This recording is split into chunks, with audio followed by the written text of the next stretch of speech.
Are you having problems that you cannot withdraw your Bitcoin on Cash App, that it says something like failed because for your protection or something similar to that? Well, then this video is going to be perfect for you, because in this video I'm going to show you a step-by-step guide on exactly how I was able to fix it myself. So what you're going to do firstly is to just close the Cash App, and instead we're going to go into the Settings app on our phone. So now in your Settings app, then what you're going to do in here is to just scroll down.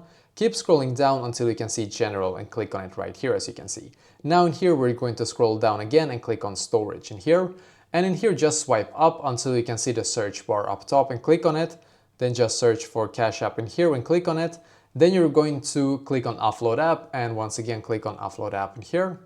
Just wait a couple of seconds and then click on the Reinstall App button right here. So this is what I did, by the way, and when it's done you can see it's loading here now. So when it's done you can go back into the Cash App and try once again. If it still is not working for you, then you need to reach out to their support and explain to them exactly what's going on. That you're trying to withdraw but you're not able to actually do this, and you have to actually ask them to help you to basically be able to withdraw your Bitcoin. So hopefully this will be able to fix it for you as well.